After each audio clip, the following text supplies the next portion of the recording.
resolution's great, but like at the end of the day, whether it's higher ed or whether it's corporate, wherever it is, you're in front of a screen for a meeting. I'm not sure any K matters, right? It's the content, it's the color. And let's not even talk about now you're going into 8K. So, all right, 8K is great. Now I need to change the cabling to manage the 8K. And I got to get a processor that will do all this. And by the way, that's going to blow so much hot air out of the back of that unit that I need 15 different fans that are going to cool that system down. Oh, now it's super loud and I got to put dampening. It's endless. It's pointless. I'm not sure I can tell the difference between 720p and 1080p, to be honest with you. I'm being completely honest, right? Like, you guys look great. Well, thank you. They were very kind. Yeah, and I'm sure I blur my background because I'll blind everyone with the shine off the top of my head. Homer, did you polish your head in a shino ballo? No. Okay, then. How many Ks do we need for AV experiences? The pitfalls of upgrading your system? And Audinate has a new Chief Platform Officer. All that and more next on AV Week. This is AV Week, episode 732, recorded Friday, August 29th, 2025. It goes to 12. This is AV Week, your weekly wrap-up of the biggest news and stories in the AV and the IT world. This week, we've got personnel moves, new products, and a Gmail security warning. Let's get into it. We start with global market projections. The latest AV market growth forecast from AVIXA has been revised downward from 5.3% annual growth to 3.9%. Analysts point to tightening budgets, slower recovery in certain verticals, and lingering supply chain pressures. Now, while the sector is still growing, the lowered forecast signals more measured expansion ahead. This means planning cycles may need to factor in longer timelines for ROI and a more competitive bidding environment as integrators and manufacturers fight for market share. Audinate, the company behind Dante, has appointed TJ Adams as its new Chief Platform Officer. Adams previously led product strategy at QSys and has been a key voice in developing QSC's expansion into video, cloud, and software domains. His new role underscores Audinate's push to move beyond audio into being a full media transport platform. This signals continued investment in scalability and integration across audio, video, and control for Audinate. The Z-Wave Alliance has unveiled a new certified product guide. This directory highlights devices that have gone through Z-Wave certification process covering smart lighting, security, HVAC, and energy management. For commercial AV, this expands the tool set available for integrators working in converged environments like smart buildings and campuses. It also provides IT managers with a clearer way to identify interoperability before deployment. This helps reduce risk when tying IoT devices into enterprise networks. Bluefin has announced ColorFrame, a new option for its digital signage displays that allows customized frame colors. Now, this product gives integrators and end users the ability to match signage frames to brand palettes, decor, or architectural design. Now, this may seem cosmetic. Signage is often front-facing in retail, hospitality, and corporate environments, and the ability to customize the frame can reduce the need for aftermarket modifications. This is a subtle but strategic product move aimed at enhancing visual impact and client satisfaction in digital signage deployments. Finally, Google has issued an emergency warning to Gmail users. Change your freaking password. I know and understand that this is not an an AV specific story, but all of us have a Gmail account, so I figured that this is worth covering. Gmail and Google has flagged a newly discovered exploit targeting email accounts through malicious attachments. Details are limited. Google has urged users to update their security settings, enabling two-factor authentication, and avoid opening suspicious messages. All of those are just general good practices in email. That is your AV and a little bit of IT and security news. Stick around for this week's roundtable where we dig into 12K screens and upgrade horror stories. This is AV Week. Welcome back with us to discuss the news and information we have gathered this week. First and foremost, Dawn Mead, original member of the Commercial Integrator 40 Under 40, which we covered last week. How are you, ma'am? Very good, thanks. How are you, fellow OG 40 Under 40? Still, if Craig or Dan or anybody else at Commercial Integrator is watching this, we are still waiting for our cover shot. Our just saying. Back then it was shiny and new, and we didn't even rate a cover. They just put some other old white dude on the cover like normal, and we were just inside on a couple pages. They could have done like a 10-year later, where are they now type thing, but that's past too. So, right? I don't know. All right. Enough of that. George Jacko, welcome, sir. Thank you. Yeah, good to be back on the show. And last but not least, my buddy, Mr. Craig Durr from Austin, Texas. Welcome, sir. Good to be here. Thanks for having me. Absolutely. Thank you. A couple things we got going this week. First one is it's an article from our buddy Dave Danto on AV Network. Danto writes about the risks hidden in quote-unquote simple system upgrades. Now, Jacko and Don are both, fully in the end user spectrum here. Durr is an analyst. All three of you know there is no such thing as a simple system upgrade. I digress. We will continue.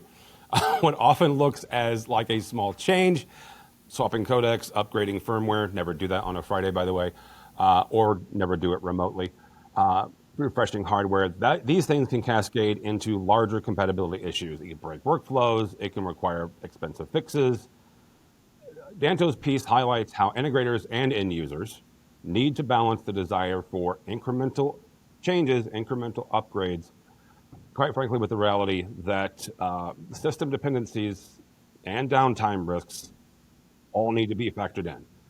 Don, we're going to start with you on this. When you look at not just the article, but also the overarching idea here of simple upgrades, what are the dangers and pitfalls of upgrading your systems?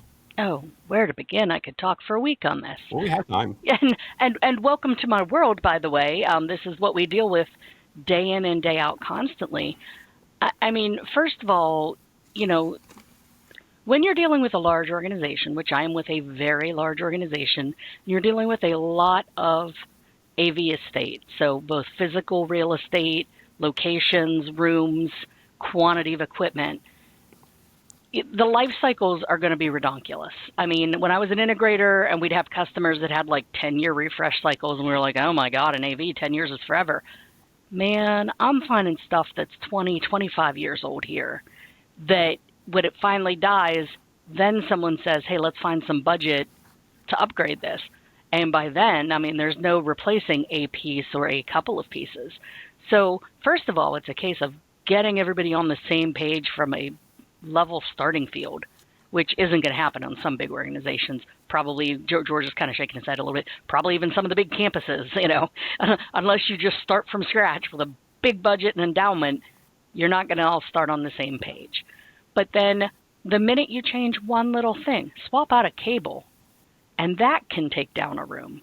If it's the wrong kind of cable, or if it's an active optical or not an active optical and it was designed for one. Something as simple as that can take down your room.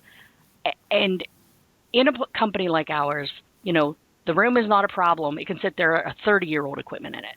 The room is not a problem until somebody needs to use it. Then it's an emergency. Yep. So there's no in between.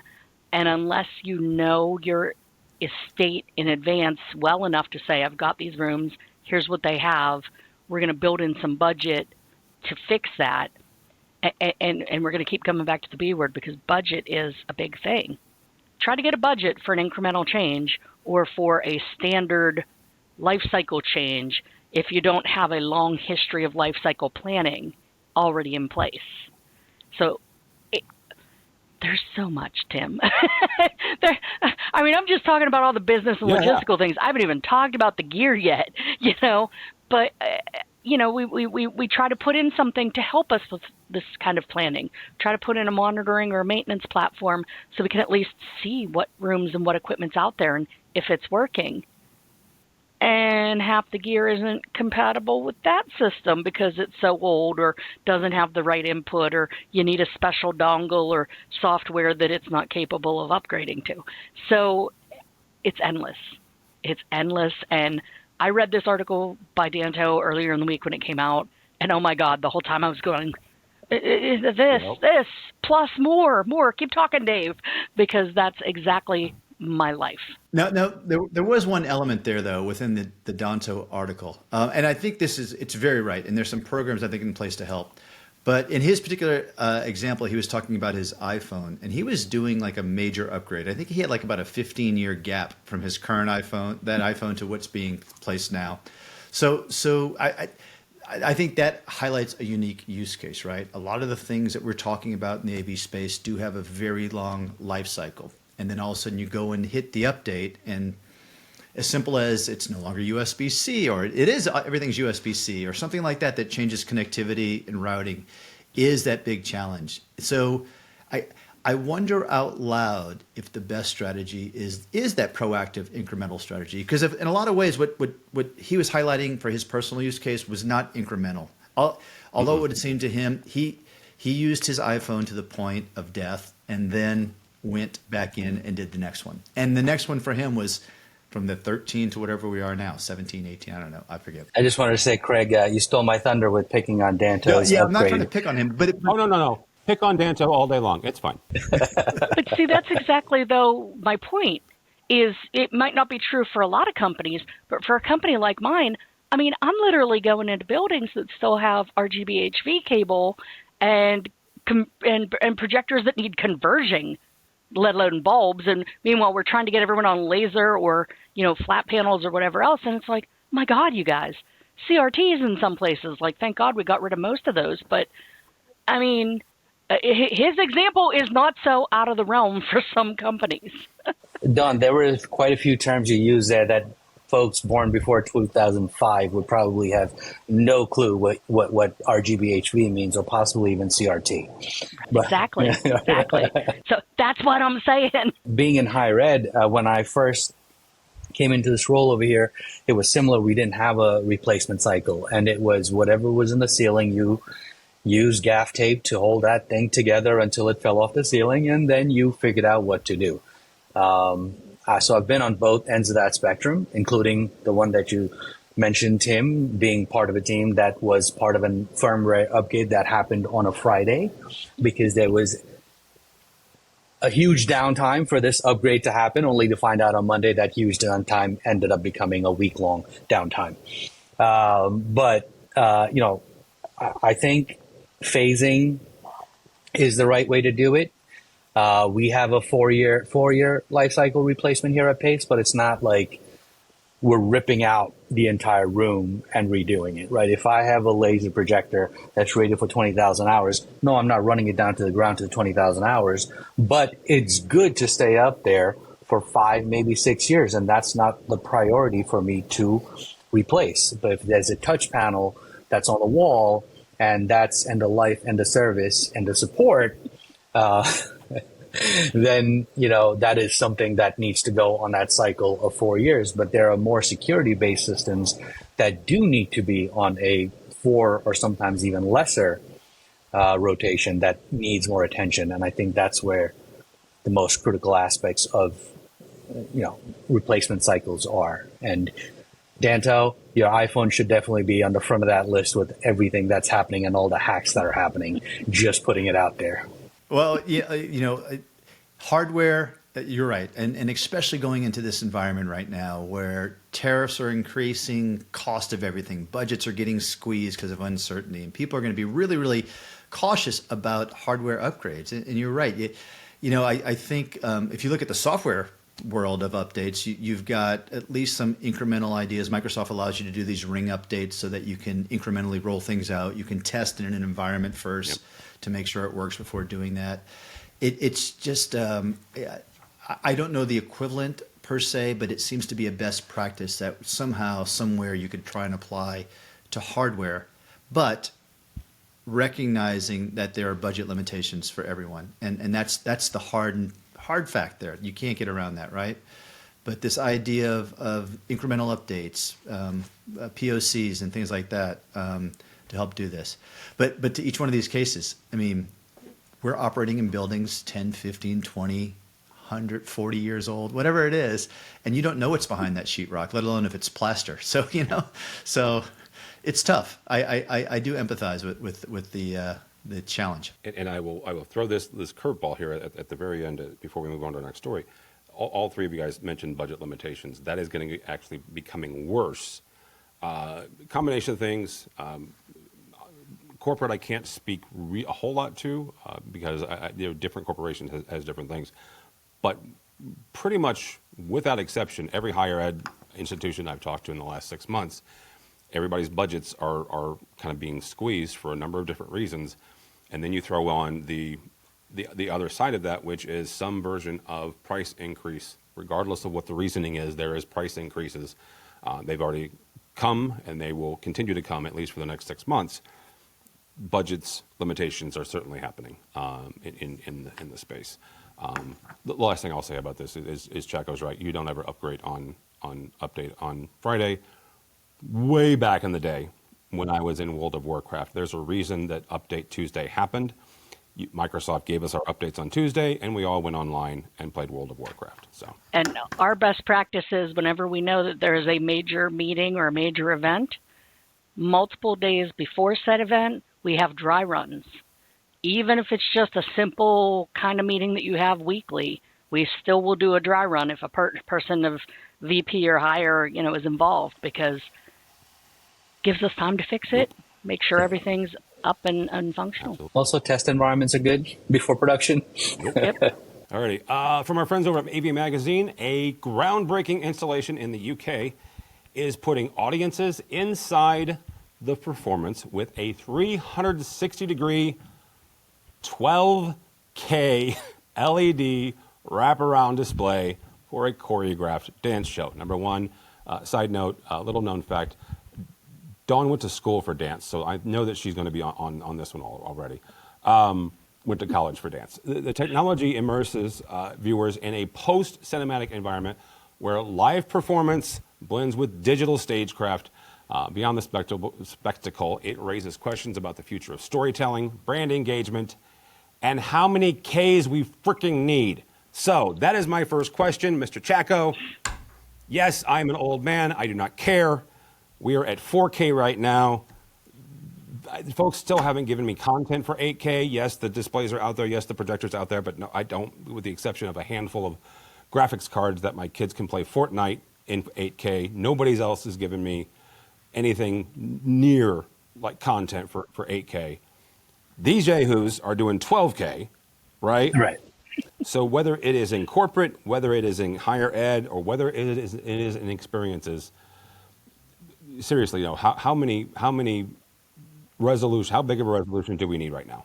My first impression is, holy wow, that is awesome. I would love to see it. And that's about it. After that, K's, resolution's great. But like at the end of the day, whether it's higher ed or whether it's corporate, wherever it is, you're in front of a screen for a meeting.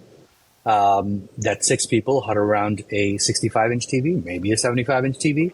If I'm in a classroom, I have a projector that's 120 inches diagonal. I'm not sure any K matters, right? It's the content, it's the color, pixel pitch. Like, do I care how close the LED light bulbs are to each other? Absolutely not. Is it a clear picture? Is it legible? Can I point to it? Can people see the pictures that are involved in it? That's all there is. In a higher ed setting, you're looking at spreadsheets, you're looking at PowerPoint. I'm not sure you need 4K for that content. You're watching a YouTube video. Honestly, I think I have pretty good eyesight. I'm not sure I can tell the difference between 720p and 1080p, to be honest with you. I'm being completely honest, right? Like, you guys look great in these 4 squares here. It looks amazing. Kind. Yeah, and I'm sure I blur my background because I'll blind everyone with the shine off the top of my head, if not. But, besides that, is 4K even necessary? I don't know. And let's not even talk about, now you're going into 8K. So, all right, 8K is great. Now I need to change the cabling to manage the 8K, and I got to get a processor that will do all this. And by the way, that's going to blow so much hot air out of the back of that unit that I need 15 different fans that are going to cool that system down. Oh, now it's super loud and I got to put dampening, it's endless. It's pointless. Give me a regular TV screen and I'm happy. If I'm watching Sunday night football, maybe a little 4K action, but I'm good. I'm good with a regular 720p, 1080p type setting. To me, and I've said this, I'll probably get a lot of heat for this. Every once in a while, our AV and industry people get bored, and we either come out with a new K or we bring 3D back. Don't. Why'd you do that? It's like Yeah, I Ruffles got a new pair of glasses for you. You say it 3 times and they'll bring it back. Let me comment on this because I'm having flashbacks of the movie Spinal Tap and someone saying, "But this goes to 11. It goes to 11. But it's better than 10. It goes to 11. It goes to 11." But and I think that's interesting. And George, like you, I was like, cool. When can I and how can I swing a trip to London to see this? This is cool. I want to see this. But interestingly, Tim, our mutual friend and colleague Chris Netto asked a similar question on his AV in the AM this past weekend. And he was talking not about this specific use case, but about 4K, 8K going up. And one of our other AV Tweeps colleague, Joe Way, responded with a good point. And I did some ideas on this, is at some point, the eye doesn't function on pixels. The eye and optical nerve actually doesn't have a true pixel count. It does. It kind of works on this made up resolution. We fill the gaps in our eyes of what's taking place between left eye, right eye. We fill our gaps between what we're seeing in the distance, and we project it into our brain, and we say what's going on. So I wonder, cross-referencing this, how the eye perceives this, at what point in time there is a maximum idea or not. So I would love to see it in person. I'm sure it would really blow my mind. But I don't know what the natural ceiling is of pixel counts in this regard. I mean, what is it, like 26 million pixels or something like that? Or if AVNation wants to sponsor a little research and a road trip there, I think George, myself, and Don are ready to go. We're there, and we'll give you direct feedback if the eye teased or not. I appreciate that. I'll even perform if you want me to. All kinds of ideas in my head, George. Dawn, help me out here. From a corporate standpoint, UC standpoint, how many? I mean, how many Ks do we need in that environment? First of all, I was giggling not because of Spinal Tap, but going back into the AVNation vaults to about 2008, when a certain Ozzy Osbourne phone commercial came out talking about G's, and we paraphrased it on the show because that was right about when 4K was coming out with, how many bloody Ks are there? And I think we're there still. So a little flashback there for the old fans, again with the OG. But, I mean, in the corporate world, resolution, it simultaneously matters a lot and doesn't matter one damn bit.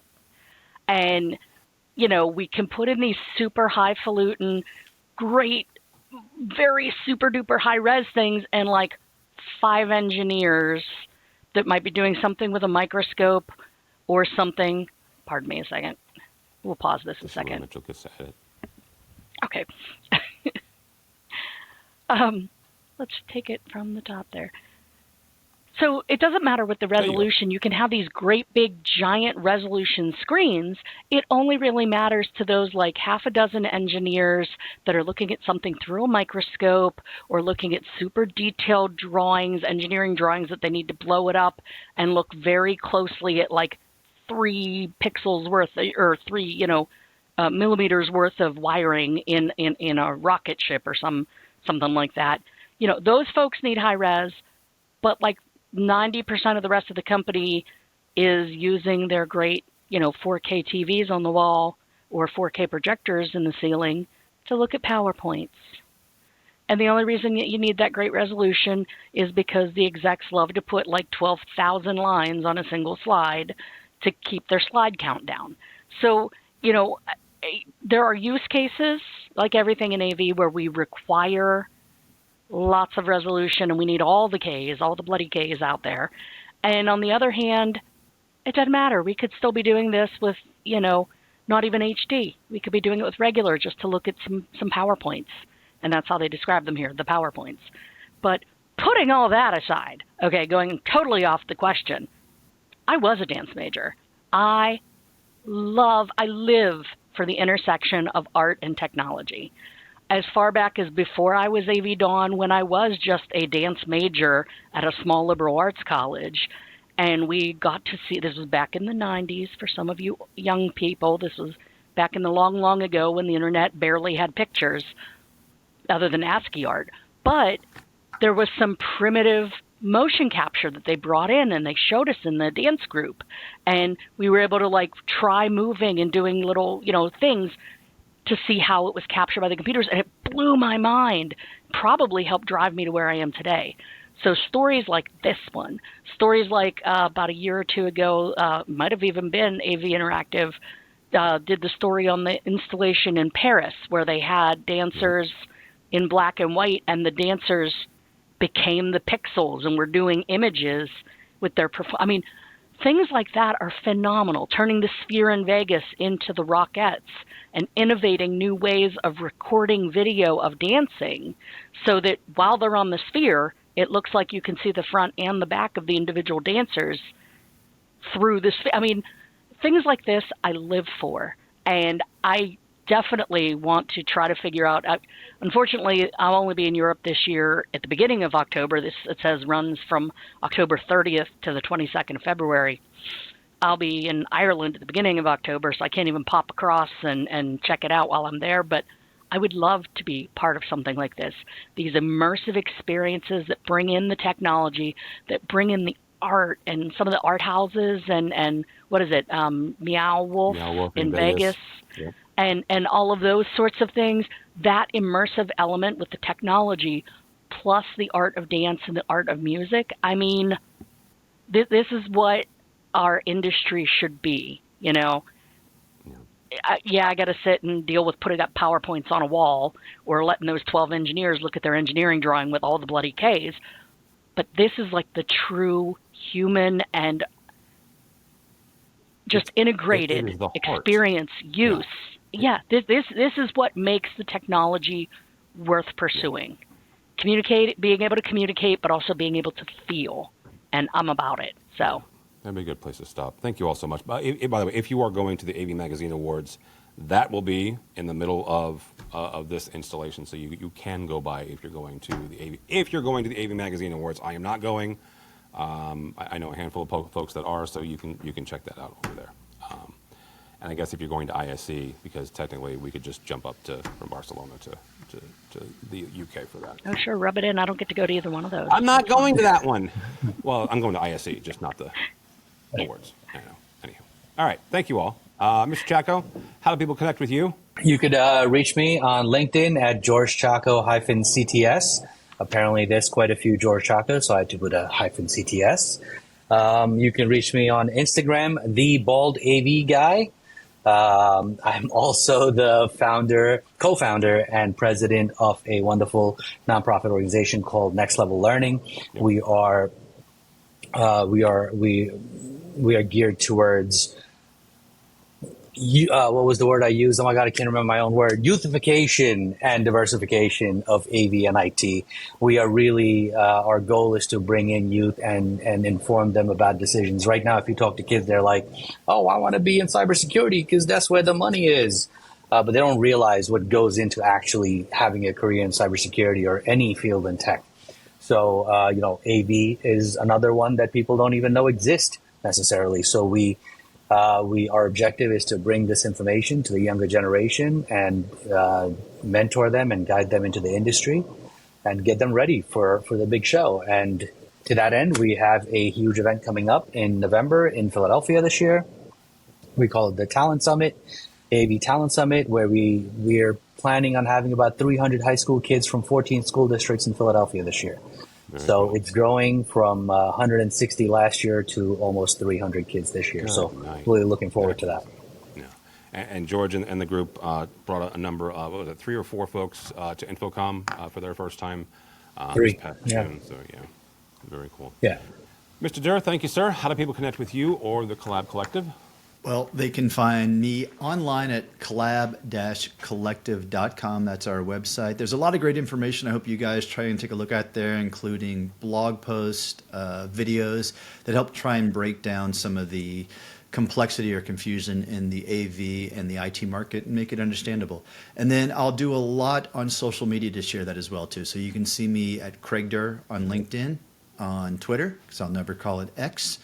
We're even expanding to Instagram, and you might see me dancing on a TikTok video every now and then. We'll see, okay? Really? Well, Dawn is a dancer, and she has inspired me here. I might as well follow in. Right on. Now I have to go follow Durr on TikTok. All right. Yeah, that's great. Oh, and then, hey, there's a couple events coming up too, and I would welcome the opportunity for people to run into them as well, if there happen to be that. Some of my favorite, like Zoomtopia, is virtual, but WebEx is going to be out there, WebEx1, and I'll be there in person. And I'll also be doing some other things in Orlando too. So if you see me, please say hello. I'd love to meet you in person. He's very friendly. He's a lot more friendly than I am. Let's just put it that way. Dawn, thank you, ma'am. How do people connect with you? Well, you can't find out where I'm working because I'm in an undisclosed location putting PowerPoints on a wall, but you can find me all over social media at AVDawn or Dawn Mead if you're boring, or on LinkedIn or something. DAWN MEADE with an E on the end, just like the fort and the general. Sir, yes, sir. You will find me there, and depending which social you find, you might find dance content, drumming content, AV content, pipe band content. You never know what you're going to find, because I like to think of myself as a Renaissance woman. So, and of course, you can always find me on AVNation.tv. Yeah. And Zumba content. And Zumba, well, that's, kind of dance, kind of fitness, kind of. For Tim Albright, do not follow me anywhere, because at this point I will be complaining about the Chicago Bears because the season starts in about a week.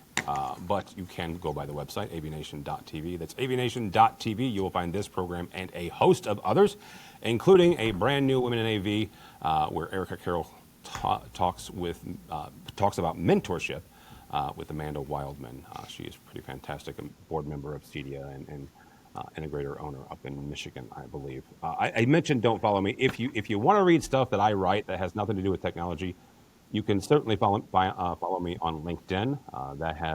You can find my writings there. Has nothing to do with tech. Very rare, but you can check that out. Durr mentioned the fact that he's going around the world. I am as well. We are heading to IBC in Amsterdam, the 12th through the 15th of September. So just like Craig, if you see me running around, go ahead and say hi.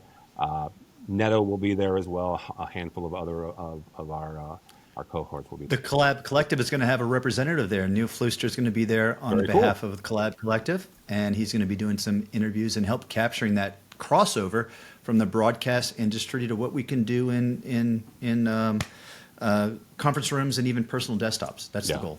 And that is becoming more and more. I mean, you and I have talked about this before, but I went to NAB for probably the second or third time this year. I'm going to IBC for the first time. There is a reason for that, and that is there is a, not to overuse the word convergence because we've overused it in the AV industry, but there is certainly a convergence between broadcast and professional AV, absolutely. Yeah. I'm just glad we made it through an entire broadcast without saying those two letters, A and I, and putting them together. We did not, thankfully, although you just did, so I'm not sure if that counts or not. So, so you can check me out at IBC. Mitchell will be working his fingers to the bone in about a week or so, putting those videos together, so you can check all that out and more at AVNation.tv. That's AVNation.tv. Thanks so much for listening. Thank you so much for watching. That's all the time we have for AV Week. The network for the AV industry. What are you listening to? This is AV. This is AV Nation. This is AV Nation.